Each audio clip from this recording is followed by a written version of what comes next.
Sa isang pagkakamali ko na to ay muntik nang nalagay sa alanganin ng aking buhay dahil ngayong araw ay susubukan tayo ng panahon at ng pagkakataon sa ginagawa natin na pagva-van life dito sa Pilipinas. Dahil habang nagpapalipas ako ng gabi dito sa tabi ng kalsada ay may nangyaring hindi inaasahan. May kumatok sa loob ng aking van. Sino yan? Anong kailangan mo? Nandiyan na naman sila. Pero teka lang, paano nga ba ako napunta sa ganitong klaseng sitwasyon? Kung maalala ninyo last episode ay pumunta tayo sa isang isla kung saan wala tayo kahit isang kilala at dito ay kailangan nating mag-survive ng 3 araw. At nagawa naman natin ang mga sinet nating goal katulad ng makarating doon ng safe at makakita ng campsite. Pero sa pagkakataon na to mas mahirap na ang sitwasyon dahil kailangan ko pang mag-survive dito sa isla ng 2 araw pa at eto ang twist, wala na tayong budget para panggastos sa mga campsite. Kaya naman kailangan na nating matulog sa mga tabi ng kalsada at public places at dito na papasok ang mga tanong na ligtas ba itong ginagawa kong ganito? Hindi ba delikado ang pagtulog at pagparada sa mga tabi ng kalsada? At ano ang nangyari sa akin sa gabi na to na talagang hindi ko makakalimutan sa buong experience ko dito sa Guimaras Island? Lahat yan at ang iba pang mga bagay ay aking ikikwento dito sa another episode ng ating pagva-van life sa Pilipinas. Hi, ako si Lem, ang travel content creator na nakatira sa loob ng aking van. 2021 nung nagsimula akong mag-ikot sa ating bansang Pilipinas gamit ang aking bisikleta. Inabot ako ng 7 buwan upang maikot ang 65 provinces ng ating bansa. At sa cycling adventure ko na yon, isang bagay lang yung natutunan ko, ang sarap palang mabuhay ng malaya. Kaya't pag-uwi ko, nagbenta ako ng mga gamit, nagsikap na din ako ng matindi upang sa ganon magkaroon tayo ng budget pambili nitong ating minivan. Kinonvert ko na din to into a camper van. Pinangalanan ko siyang Vantot at siya ang magiging kasama ko sa pagbiyahe ko sa buong Pilipinas. Simple lang yung goal natin, makarating sa iba't ibang probinsya, makakita ng magagandang tanawin, makakilala ng mga bagong kaibigan at higit sa lahat ay mabuhay sa paraan na may kalayaan. Ano, handa ka bang sumama sa biyahe ko? Kung oo, subscribe ka na sa channel na to at simulan na natin ang videong ito. We are the dreamers, the light keepers, we are one. This is our time, this is our time. We are the dreamers, the light keepers, we are one. This is our time, this is our time.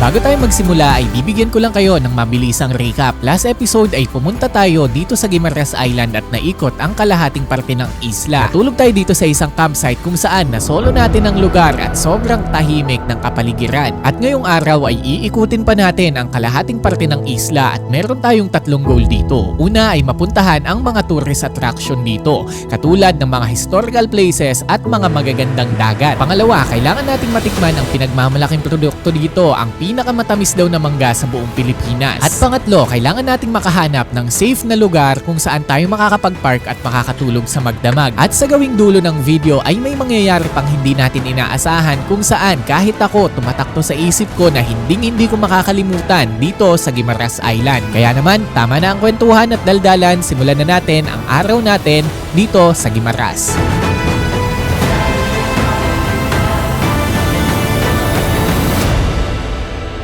Good morning everyone, this is Lem Official Outdoor, a travel content creator na nakatira sa loob ng isang van. Maybe at this time nagtataka din kayo kung bakit ang tagal nating walang upload. Ganito kasi yung nangyari, i-explain ko lang sa inyo ng mabilisan. Habang tayo umiikot sa Pilipinas ay may isang kumpanya na nag-alok sa atin ng collaboration. Kaya naman kailangan nating umuwi ng Maynila upang pumirma ng kontrata. Iniwan natin ang ating camper van sa Iloilo at pagkatapos ng isang linggo ay binalikan na din natin to. Pero hindi pa man nagiinit ang puwet ko dito sa ating camper van, ay nag-flight uli ako pabalik ng bahay dahil may isang parcel na kailangan tayong kuhanin na sobrang magagamit natin sa pag-ikot sa buong Pilipinas. At ang parcel na yon ay ang i-unbox ko sa simula ng videong ito. Dahil sa tinagal-tagal ng paghihintay natin at pagpaparinig natin ay sa wakas pinadalhan na tayo ni DJI ng bago nating drone. Bigyan nyo lang po ako ng 5 minuto upang ipakita sa inyo kung ano ang ipinadala sa ating drone ng DJI. I-announce na din natin sa videong ito kung sino ang nanalo ng DJI Neo na raffle natin last episode pa. Etong hawak-hawak ko ang DJI Lito X1. Ito na yung next generation ng mga mini series. Etong ipinadala din sa atin ay ang Fly More Combo with DJI RC2, which is basically may iba-iba kasing bundle na pwede nyong makita sa website nila, katulad ng regular bundle, Fly More Combo, etc. etc. Dumedepende yan sa kung anong accessories ang kasama. At etong i-unbox natin ay yung may RC2.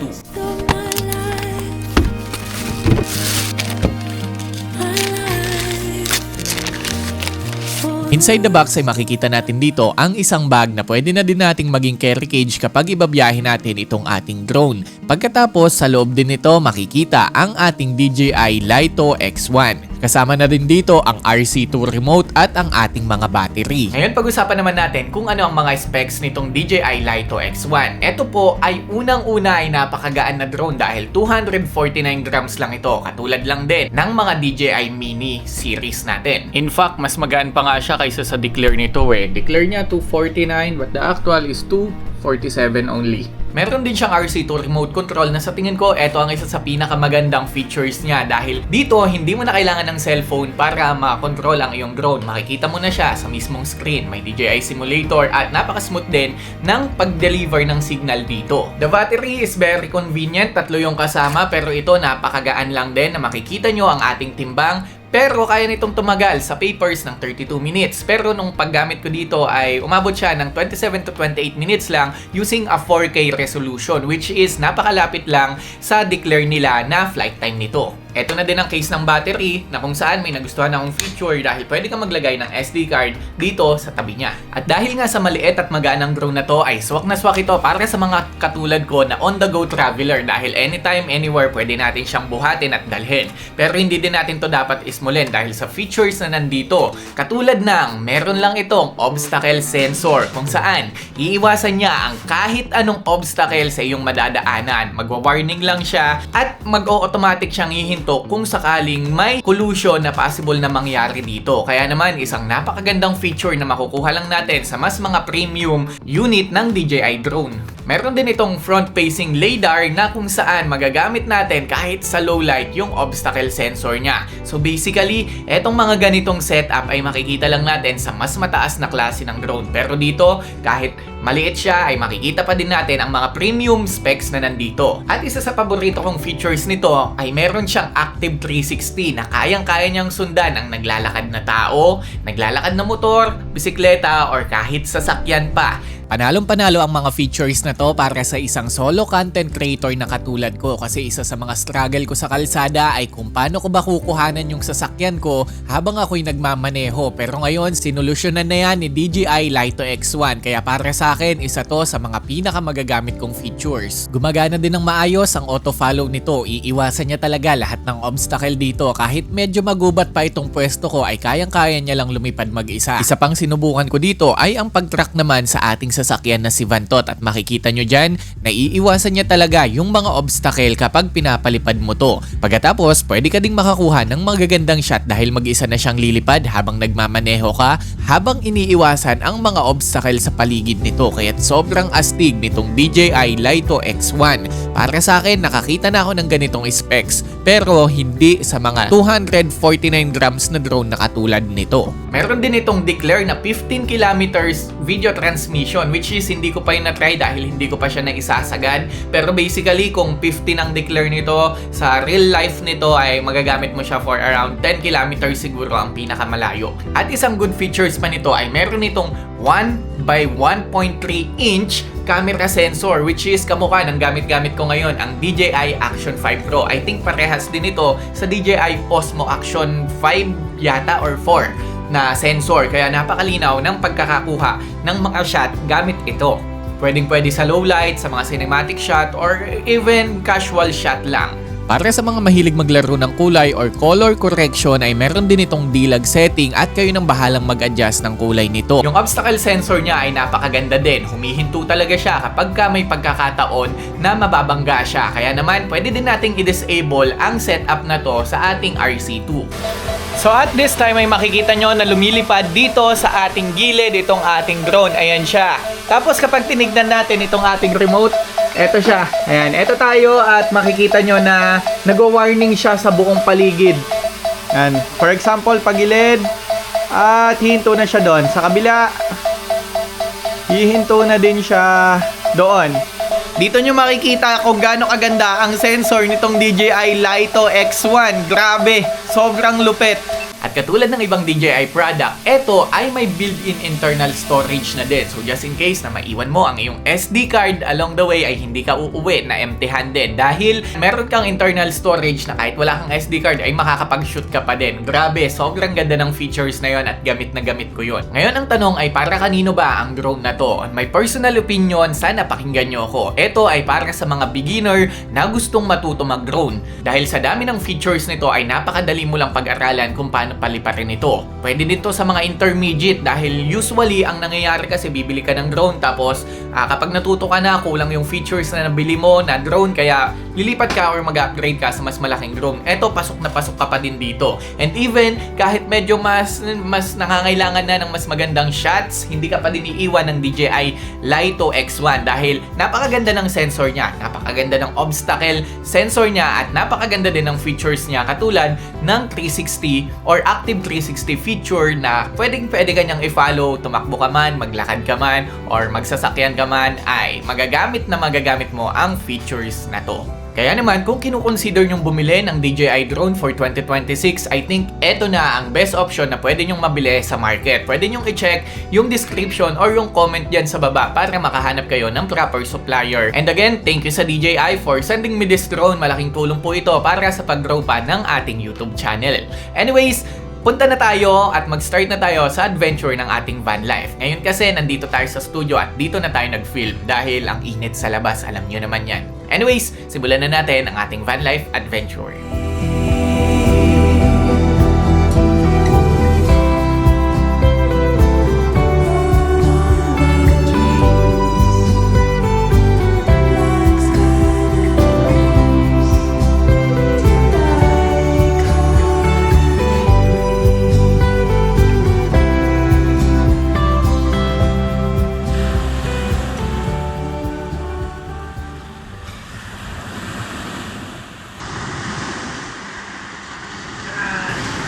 Magandang umaga sa inyong lahat at as you can see, ang ganda pala ng pwesto natin dito sa pinagstayhan natin dahil katabing-katabi lang natin yung dagat. Tapos dinig natin yung alon na humahampas dito sa baybay. Sobrang nakaka-relax yung alon na yan at isa yun sa mga hinahanap-hanap natin. Sobrang thankful lang ako kasi ngayong umaga ang sarap ng tulog ko, magdamag. Sobrang lakas ng hangin, tapos malamig, tapos kalmado, tapos walang kahit isang tao akong naging ka-interaction dito. So, may isolation, pero may realization din na nakakatuwa dahil ang dami pala natin kailangan ipagpasalamat. Dahil isipin nyo na lang, yung bagong umagang ito ay bagong pag-asa at bagong adventure na naman ang ating hahanapin. Wala pa akong plano kung saan ako pupunta ngayong araw pero alam nyo ba na isa sa pinakamasarap na alarm clock ay yung sinag ng araw, hindi yung tunog ng cellphone. Ito minsan yung isang perks ng van life, hindi mo kailangang tumingin sa oras at magmadali. Kailangan mo lang magdahan-dahan at mag-enjoy. Pero maya-maya ay mawawala din yung enjoyment na to kasi mapapalitan yan ng mga problema habang nandito tayo sa Guimaras at nag-iikot-ikot. At tulad ng sabi ko kanina ay mapapatanong tayo dito kung ligtas ba ang ginagawa natin na pagva-van life, kung delikado din ba ang pumarada sa mga tabi ng kalsada at higit sa lahat ay kung bakit ang gabing ito ang pinaka hindi ko malilimutan sa buong Guimaras journey ko. Lahat yan ay mapagkukwentuhan natin maya-maya kaya stay tuned lang kayo dyan. Pero check lang tayo ng ating power station, 77%. Good for 3 days pa yan. Ito naman kabila, check natin. Halos di din nagamit yan, 92%. So kayang-kaya pa niyang dalawa na yan for 3 to 4 days pa yan. And technically, kaya naman natin yung i-charge habang tumatakbo yung unit natin, yung van natin. Ganyan kabisa si Vantot, no? At etong mga power station natin ang nagsisilbi nating kuryente dito sa loob ng ating van. Para siyang malaking power bank. Dito tayo nakakakuha ng kuryente para sa ating refrigerator, tapos sa ating electric fan, pang-charge ng cellphone, you name it, etc. Diyan po nang gagaling lahat. Kina-charge din yan sa ating alternator. So kapag tumatakbo ang sasakyan, nag-charge itong mga power station na to at pwede ding solar panels. thankful din ako sobra sa pagpa-van life at lifestyle kong ganito kasi masarap gumising sa iba't ibang lugar pero mas masarap kapag ini-enjoy mo yung gising mo sa iba't ibang lugar.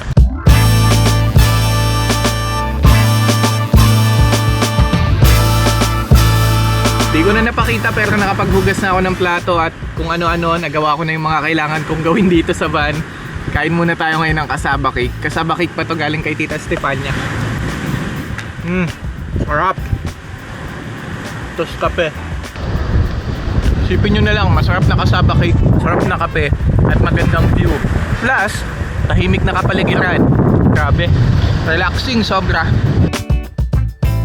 Dito nga ay nagpalipas ako ng halos 2 oras na wala, nakatitig lang sa dagat, nagpapahangin at ini-enjoy ang kalikasan. Ito yung mga oras na nag-evaluate din ako kung tama pa ba ang mga desisyon ko sa buhay. Kung tama ba na manirahan ako sa loob ng van at alam nyo kung ano ang palagi kong sagot, ito ay salitang oo. Kaya in-enjoy ko na lang din yung mga sandali na nandito ako kasi hindi ko na alam kailan uli ako makakabalik sa lugar na to. Kaya sa bawat lugar na pinupuntahan natin ay sinusulit talaga natin ang mga pagkakataon na to.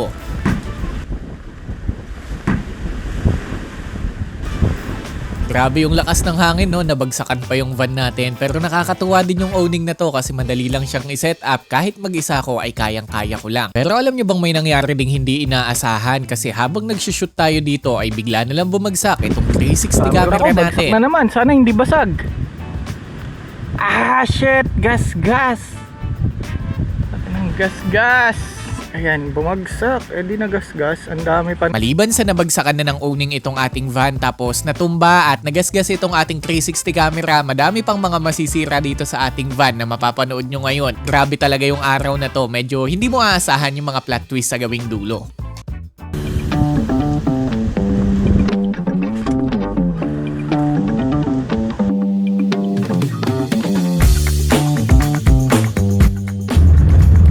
Tapos kanina, may nakausap akong mga lokal na taga dito sa Guimaras. May sinuggest sila sa akin na GC Beach. Puntahan ko daw dahil maganda daw doon. So yun ang una nating tatargetin. Mula dito, mga 30 minutes away daw yun. Kaya tingnan natin. Tapos after nun, isusunod natin ang titingin tayo ng mango farm. Kasi Guimaras is known for their best mango. And then after mango farm ay windmill. Habang nagpapalipad nga ako ng drone dito ay bigla na lang may nangyaring hindi natin inaasahan. Batang malas ko ngayon. Yung drone ko pinalipad ko, bumagsak. Wasak na wasak. Natanggal yung lens cover. Sana okay ka pa, dami ding gasgas oh. Kailangan na talaga nitong palitan. Kung nagtataka kayo kung bakit may drone review kanina ay dahil ngayon sa pagbagsak nitong drone at pinalitan naman yun agad ni DJI kaya maraming salamat po. Pero dahil nauna nga yung mga shoot natin dito bago yung pagre-review natin ay as of now magtsatsaga muna tayo dito sa ating drone at dinikit ko lang siya ng mighty band. DJI, baka naman po may pa-power station kayo. Sana may pa-drone na din po kayo. Okay, nakalipad pa. Matibay talaga yung Lem Official natin na sticker dito. So okay pa siya, nakalipad pa eh. Pero kailangan na din tong palitan sa susunod na labas. Pati dashcam ko, nag-blackout na yung likod. Ano ba nangyayari ngayon? May sumpa ba yung araw na to? Daming nasisira. Una, gas yung Insta360 natin. Tapos yung drone natin bumagsak. Tapos ngayon dashcam. Pero alam nyo ba, mula nung nag-van life ako ay hindi na ako masyadong nag-aalala lalo na kapag nadidelay ako na ganito. For example, bumagsak yung drone. Baka kaya tayo na-delay ng konti or kaya bumagsak yung drone para ma-delay tayo ng konti dun sa pupuntahan natin at maiwasan natin yung possible na aksidente or something na mas malaki pang problema na para sa atin sana kung hindi bumagsak yung drone. Nagets nyo ba yung point ko? Kung oo, pwede nyong lagay sa comment section yung thoughts nyo sa mga thinking ko na ganito. Good morning po. Ang pupuntahan natin ngayon ay ang GC Lighthouse. May 10 pesos na entrance dito. Pagkatapos, alam nyo ba na itong lighthouse na to, ang pangalawa lang naman sa pinakamatandang lighthouse sa buong Pilipinas.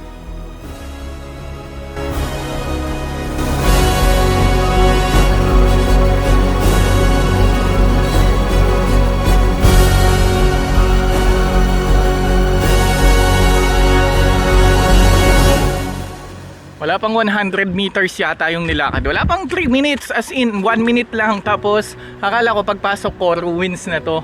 Then nakita ko tong lighthouse. Hindi ko sure kung tama yung information ko kung ito man yun. Pero sobrang luma na niya at kalakalawang na. And I think hindi na siya functional kasi meron ng isa pang lighthouse na tinayo sa tabi niya. At tingin ko yun ay gumagana. Bagong bago pa eh.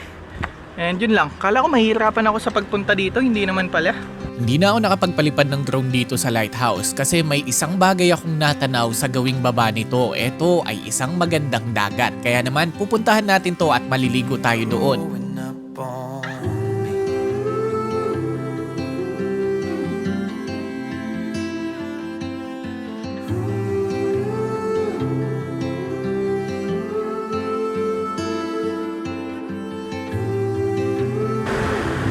Bali, subukan nating sumisid. Simulan natin dito hanggang dun sa mga bato. Try lang natin. Subok lang, subok. Tignan natin kung may mga makikita tayong kung ano sa ilalim. Pero feeling ko buhangin lahat to eh. Mga isda-isda lang siguro. Kung hindi nyo po na itatanong ay isa sa mga pinag-aaralin natin ngayon ay ang pag-free diving para madagdagan yung activities natin. Hindi lang yung taas or aerial shot yung nakikita natin, yung lupa, kundi pati ilalim din ng dagat. Pero dito sa pinakapwesto natin ay wala po tayong diving spot dito. Puro buhangin lang talaga. At isa pa, number 1 rule, never dive alone. Sabi nga nung coach ko na yan, si Sir Ian. Salamat po. Anyway, sa mga marunong na mag-free diving dyan, tulungan nyo naman po ako paano ko mai-improve ang pag-i-equalize ko sa ilalim ng tubig. Ganda din yung spot na to, maganda yung buhangin at tapos presko din yung hangin. Medyo maliit lang yung beach side dahil high tide tsaka malakas yung alon kaya hindi din tayo nakapag snorkeling and diving syempre. At if you're ever wondering paano maligo sa daan, ganito.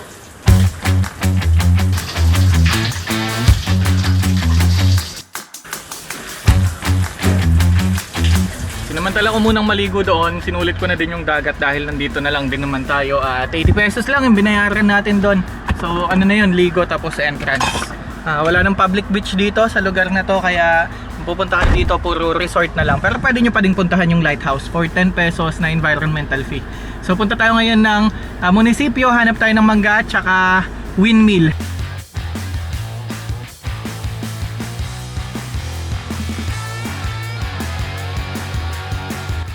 Ewan ko kung nasabi ko na sa inyo, pero alam nyo ba na dito sa Guimaras nyo matatagpuan ang pinakamasarap na mangga sa buong Pilipinas? Legit yan, dito nyo talaga lang makikita at matitikman.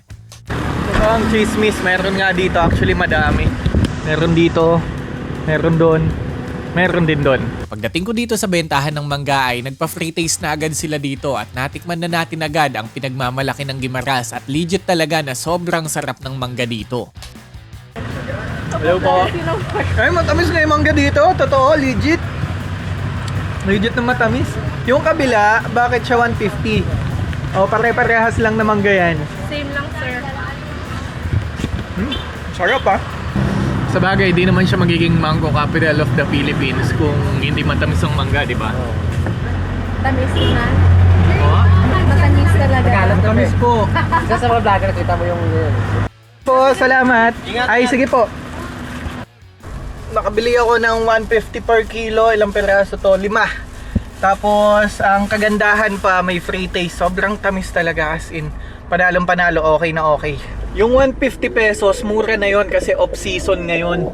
Tapos, isa pa, may tigwa 100 pesos din sila. Medyo may problema lang sa balat yon pero matamis pa din talaga.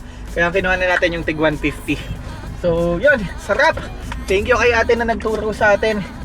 Legit. Kung pupunta kayo sa Guimaras, huwag nyo nang gayahin yung naging ruta ko kasi mula sa Hordan, bumaba ako ng south, bumalik uli ng Hordan, tapos bumaba uli ng south, tapos San Lorenzo, tapos paikot-ikot. Basta magulo, huwag nyong gagayahin yung ruta ko. Ayan, biyahe na naman tayo ng mga 30 minutes hanggang makarating sa windmill at may naisip at may naalala din akong problema. Yun ay yung ticket ko pala sa Roro ay hanggang mamayang alas 5 lang ng hapon. So return, kumbaga dalawa kasi yun eh. Kasi mas mura yung ticket dito kapag dalawang ticket na yung back and forth yung bibilin mo. Spoiler alert lang din ay maiiwanan tayo ng barko mamaya. Tapos may mga mangyayari pang hindi inaasahan katulad ng may kakatok sa atin sa loob ng van sa 10 oras ng gabi. Abangan nyo lang maya-maya. Hintay lang kayo. Akala ko dati sa Pagudpud lang ako makakatagpo ng windmill. Meron din pala dito. Ayan o, sobrang laki. So bali nandito na tayo sa harapan niya. At pwede na nating makita dito yung windmill pero sobrang dami pa dyan. Bababa pa tayo doon para magtingin pa. Ito, isa lang to, parang ginagawa eh.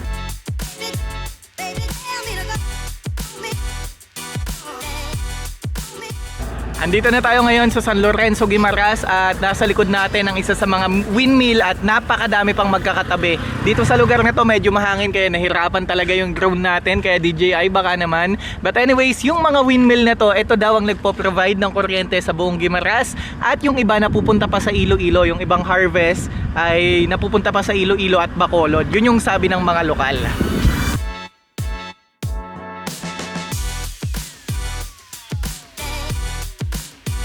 Napakasarap sa matang tignan ng mga windmill dito habang nagmamaneho. Pero alam nyo ba, may nadaanan pa ako na isang pwesto kung saan talagang mapapamangha ka sa sobrang ganda ng tanawin ng bukid tapos mga windmill. At eto yon, gusto ko lang ng medyo mas magandang music siguro. Every time when I'm with you, 'cause when I'm with you, there's no reason for one. I'm intoxicated by your side. Nothing in the world's gonna beat this high. I've been searching for all of my life. When I'm with you,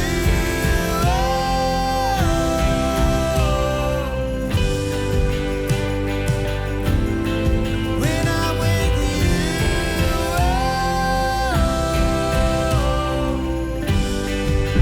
Hanap na lang muna tayo siguro ngayon ng seaside kung saan pwede tayong makapagkain na hindi na magluluto eh, mag-iinit na lang ng pagkain eh, may kanin pa tayo dyan. Katuwa lang din, di ba? Ang sarap mag van life kapag ganito yung experience. Everything is fine, everything is okay. Kahit yung drone natin sumasablay na at yung ating Insta360 ay sumasablay na din, eh okay pa din kasi nag-enjoy tayo. Yun naman yung mahalaga eh. Kailangan kahit anong ginagawa eh, parang may spot doon ah. Kahit anong ginagawa mo, dapat nag-i-enjoy ka. Do you remember how we kissed in the kitchen as the coffee pours?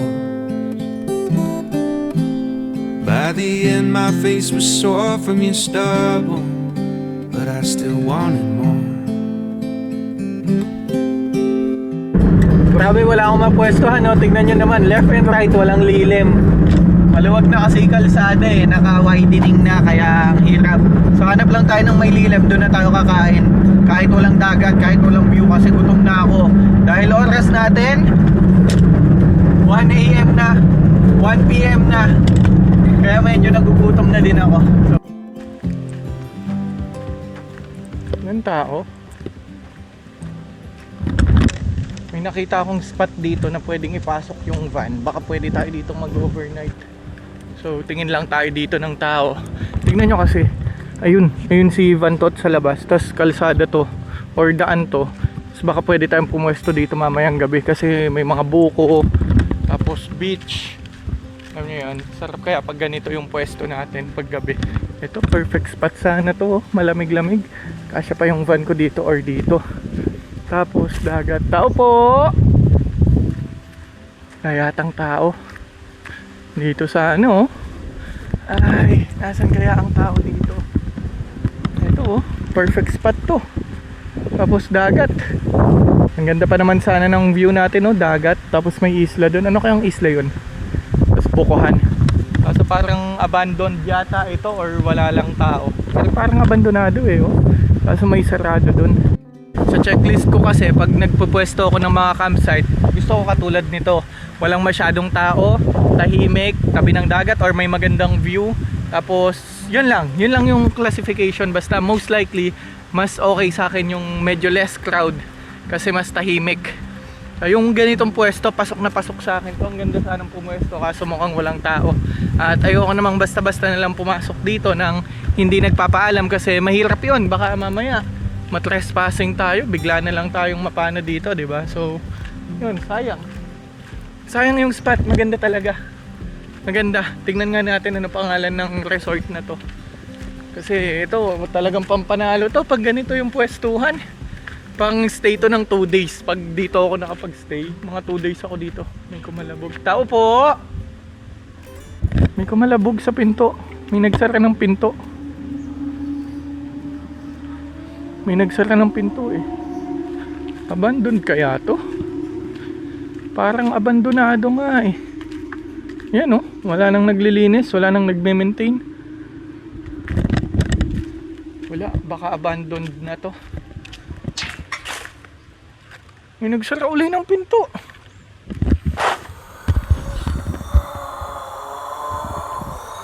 May nagsara uli ng pinto. Yung pinto na yun oh. Ayoko nang puntahan. Ang aga-aga, multo-multo agad nakikita eh. Ah, oo nga, abandoned na to. Ayun oh, wala na. Pinabayaan na yung mga aircon, nasira na yung aircon dun. Yan. Ganda pa naman sana oh. Sayang. Sayang ang lugar.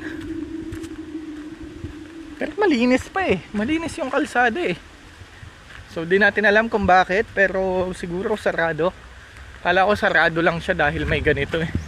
Eto ah, may barikada siyang ganyan.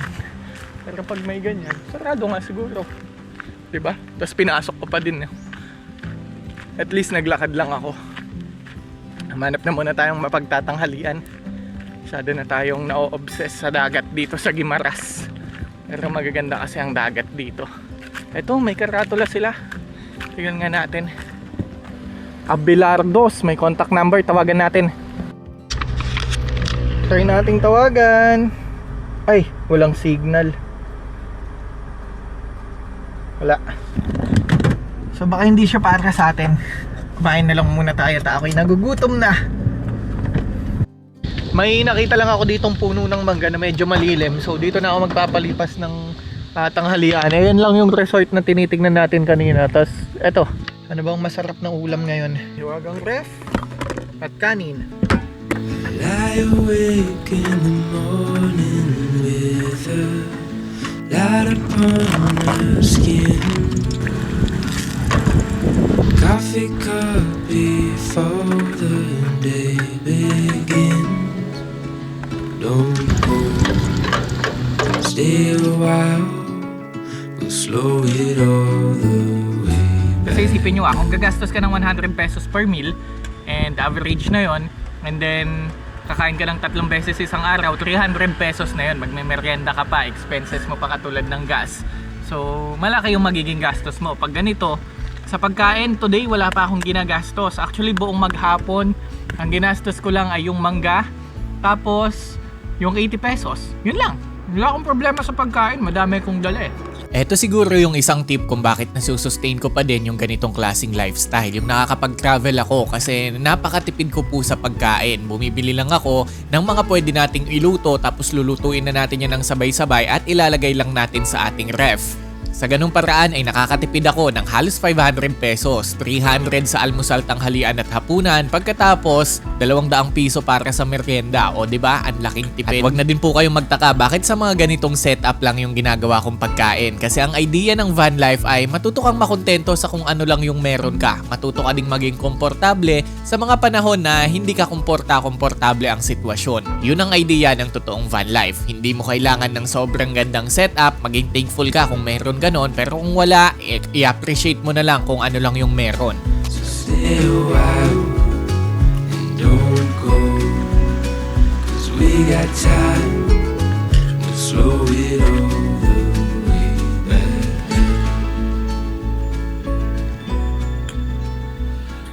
Kain tayong mangga.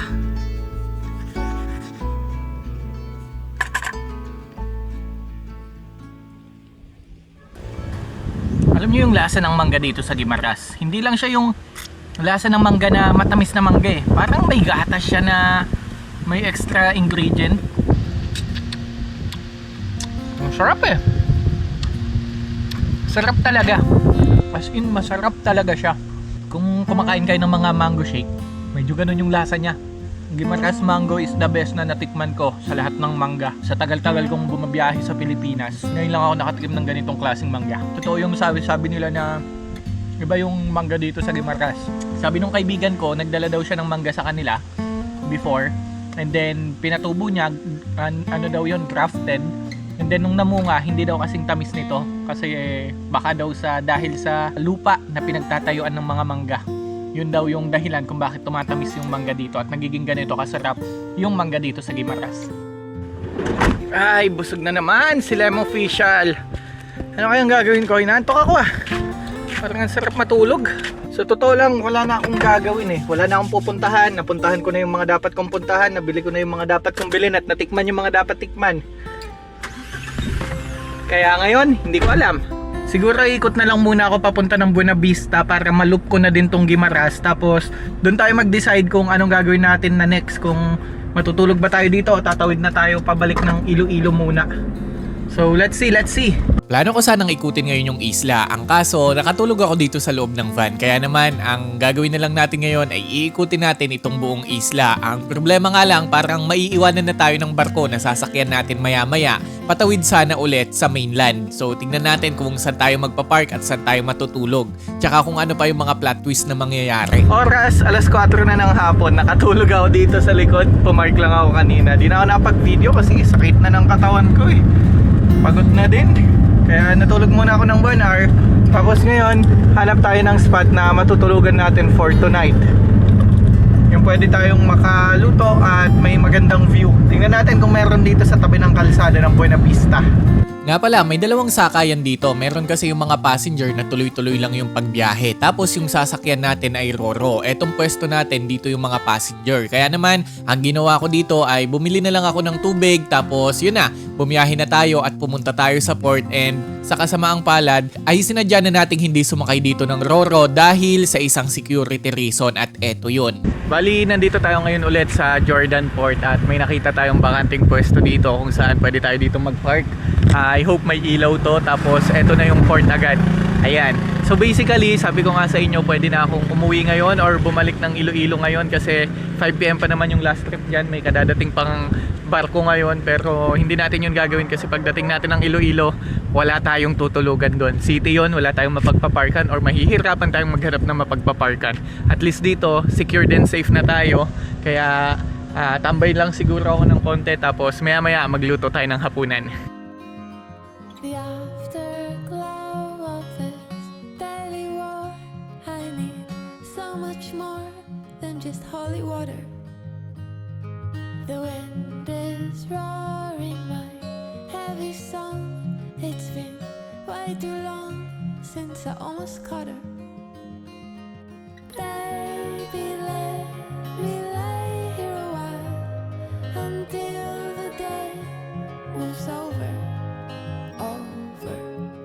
Isa sa mga sobrang na-appreciate ko din sa pagva-van life ay talagang mahahawakan mo yung oras mo. Kapag napapagod ka, pwede kang matulog. Kapag gusto mong magpahinga, ay pwede ka lang magpahinga. Well, even though malayo ito sa komportabling buhay na hinahanap ng iba, para sa akin, ito yung may kalayaang buhay na pinapangarap ng karamihan.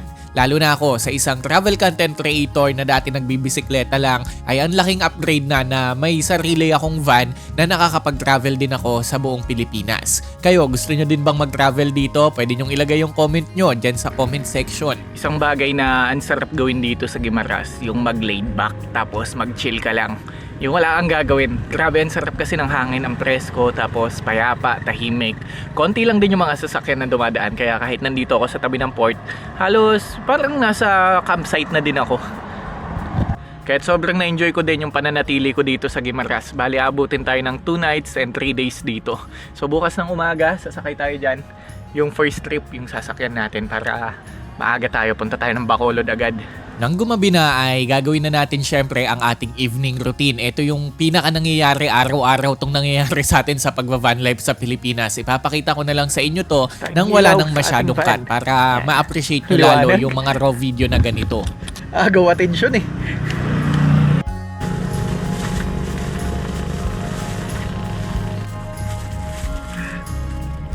Una natin gagawin dito ay magsaing ng ating kanin para hintay na lang natin tong kumulo tapos okay na yan maya-maya.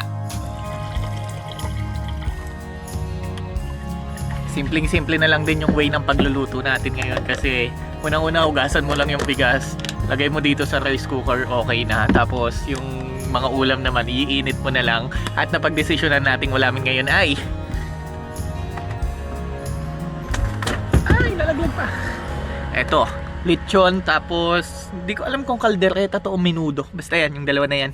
Iinit lang natin. Kapag pala nag full blast ako ng ilaw, ganito yung pinaka-itsura ng van. Sobrang ganda niya talaga sa mata. Ang lamig sa mata kapag ganito yung ilaw. Sobrang liwanag ang kaso. Masyado ding attractive sa mata ng iba. So gusto natin, di ba, low-key lang tayo, yung hindi tayo masyadong halata. At kapag ganyan yung itsura niya, kitang-kita yan.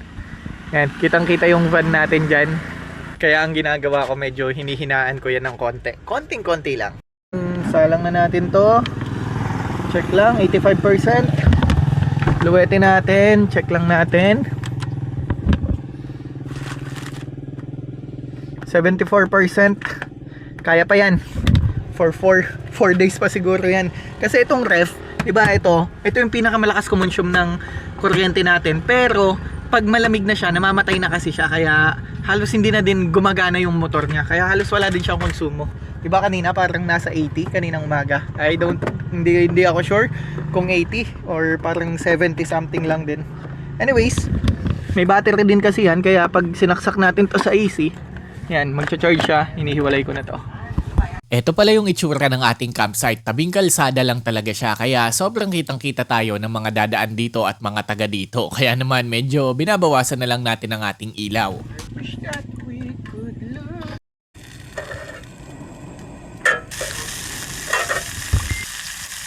Bali, ito yung pagkain natin ngayon. Ewan ko kung kaldereta to o menudo. Lechong baboy, tapos kanin. Puro baboy tayo ah. Maggulay naman tayo, Lem Official. Wala ka ng sustansya sa katawan. Dito na lang din ako kakain sa tabi ng kalsada. Dito naman tayo palagi eh. Ano pa bang bago? So, paano? Thank you, Lord, for this food. Bless this food, Lord. Every night of the week, God ain't close as he used to be. And there's more tequila in this old town than pines in Tennessee. I ain't the man I thought I'd be. And these neon lights that keep me up got me thinking maybe mom and dad had it right all along. We're too old to still be alone, and we ain't happy ever after all. I'm just saying it wouldn't be as bad as we made it out, living in our hometown.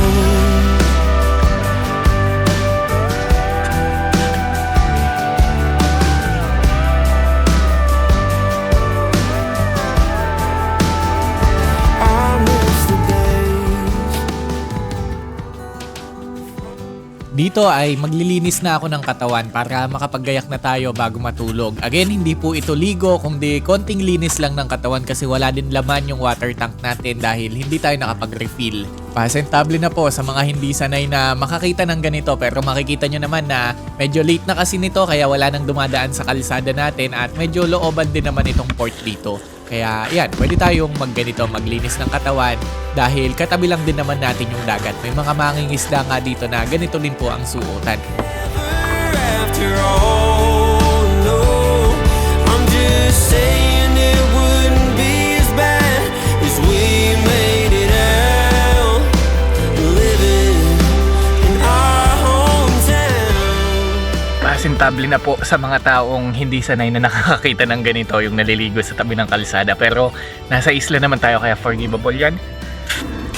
Tabi natin ang dagat. So may mga mangingisda din na naliligo-ligo dyan. Tapos nangingisda ng walang nang naka-boxer lang. Naligo naman na ako kanina. Kaya itong ginagawa ko ay halos banlaw na lang. Tanggal lagkit, tanggal pawis. Yan, para lang fresh pa din tayo kapag matutulog. Kasi ang hirap matulog sa van ng kahit man sa bahay, no? Nang alam mo yun, medyo malagkit ka, yung pawis-pawis ka. Ba't pa tissue ginagamit ko? May towel ako ah. Where's my towel? Ayaw na sabihin yung brand pero maliit lang to. Ganyan lang siya kalaki. Pag hinila ko siya. Ito na siya. Ah, diba? Kulit ng towel ko eh. Sarap. fresh na naman.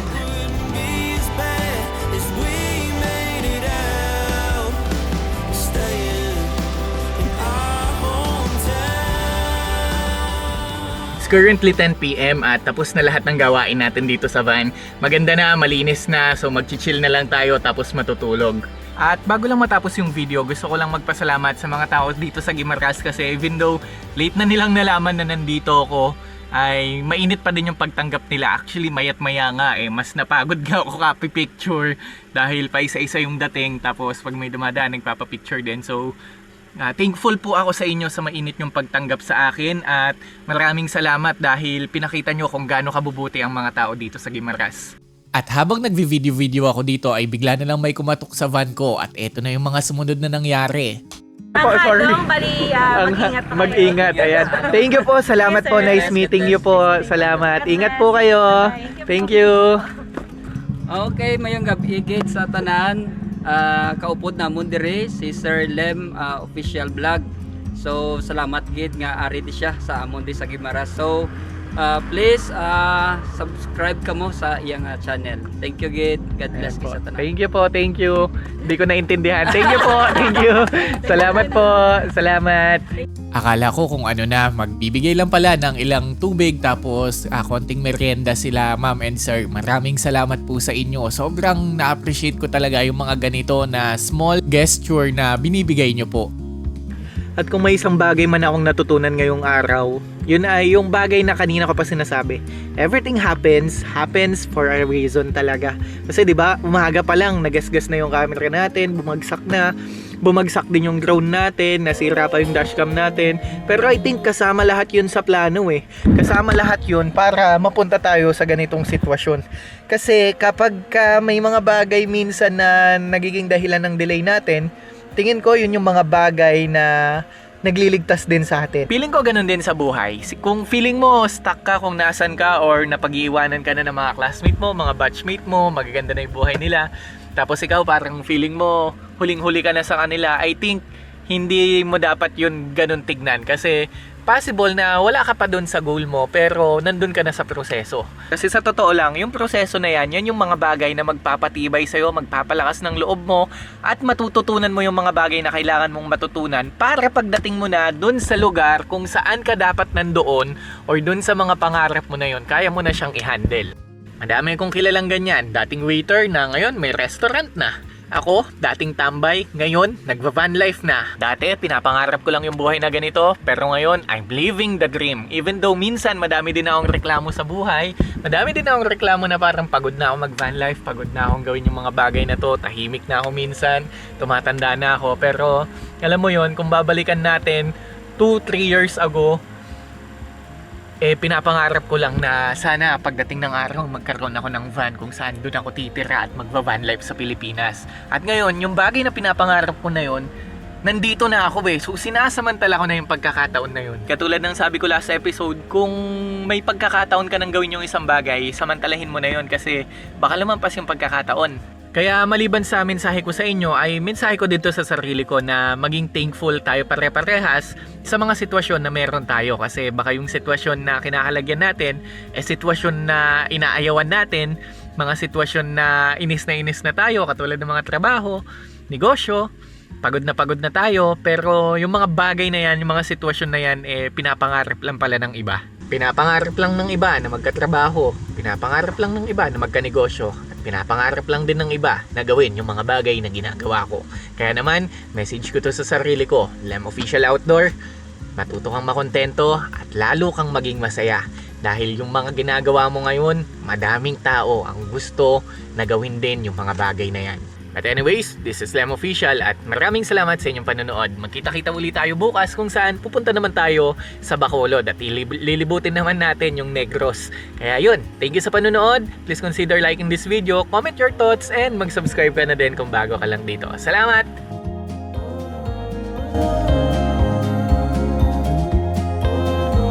Teka lang, may raffle pa pala tayong gagawin. Wag muna kayong aalis dahil ito, mabilisang raffle lang sa nanalo ng ating paraffle sa DJI Neo Drone.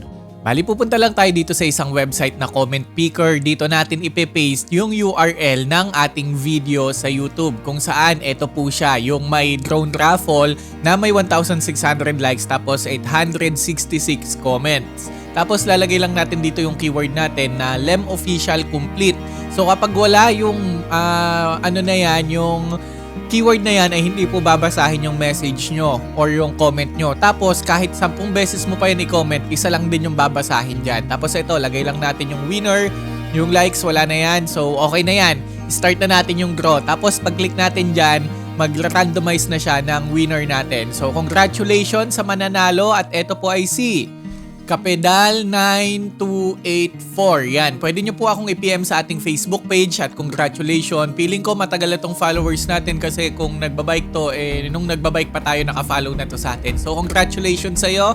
Papadala na lang natin yung DJI Neo mo by LBC at PM lang kayo sa page para ma-verify natin. Again, pag hindi po kumpleto ang requirements na hiningi natin doon, ay i-raffle lang natin yung raffle natin na to para mapunta siya sa sumunod na o sa tao na sumunod dun sa mga instruction natin dun sa video. So ayun, maraming salamat po sa panonood and I hope na enjoy nyo yung video na to at yun, subscribe kayo sa channel natin. Salamat po.